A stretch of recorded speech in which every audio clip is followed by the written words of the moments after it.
நம்ம கிருஷ்ணருக்கு every time பாயசம் offer பண்ணி போர் அடிச்சு போச்சா? அப்ப இந்த மாதிரி டிஃப்ரெண்ட்டா ஒரு மில்க் ஷேக் பண்ணி தரலாமா? ஃபிக்ஸ் மில்க் ஷேக் எப்படி பண்றதுன்னு பார்க்கலாம் வாங்க. நல்ல ரைப்பான ஃபிக்ஸ் ஒரு 6லேருந்து 7 பழம் எடுத்திருக்கேன். உங்களுக்கு சப்போஸ் ஃப்ரெஷ் ஃபிக்ஸ் கிடைக்கலன்னா, ட்ரை ஃபிக்ஸையும் யூஸ் பண்ணலாம். பட் ஆனா அத கொஞ்சம் சோக் பண்ணிட்டு, அப்புறமா மிக்ஸியில போட்டு பிளெண்ட் பண்ணலாம். இப்ப இது கூட ஒரு 1/3 கப் ஆஃப் சுகர், அப்புறம் கொஞ்சோண்டு மில்க் நல்லா ஸ்மூத்தா கிரைண்ட் பண்றதுக்கு நல்லா அரைச்சுண்டு, இந்த மாதிரி ஒரு கிளாஸ் பவுல்லயோ இல்ல ஏதாவது ஒரு பாத்திரத்திலயோ போட்டுண்டு, வேணுங்கிற அளவுக்கு இன்னும் கொஞ்சம் மில்க் ஆட் பண்ணி மிக்ஸ் பண்ணணும். இப்ப இது கூட வாசனைக்கு உங்களுக்கு வேணும்னா வெண்ணிலா எக்ஸ்ட்ராக்ட்டோ இல்லைனா ஏலக்காய் பொடியோ இருந்ததுன்னா அதையும் போட்டு மிக்ஸ் பண்ணிக்கலாம். அவ்வளோதான். இது ஜஸ்ட் நீங்க சர்வ் பண்ணுறதுக்கு முன்னாடி ஒரு 2 ஹவர்ஸ் சில் பண்ணி சர்வ் பண்ணால் ரொம்ப நல்லாயிருக்கும்.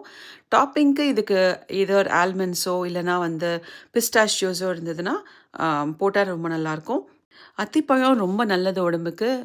லாட் ஆஃப் ஃபைபர் கன்டென்ட் இருக்குன்னு சொல்லுவாங்க. ஸோ இது வந்து இந்த மாதிரி ஃப்ரெஷ்ஷாக கிடச்சதுனாலோ இல்லைனா ட்ரைட் ஃபிக்ஸ் யூஸ் பண்ணியும் கண்டிப்பாக நம்ம டயட்டில் சேர்த்துக்கணும்.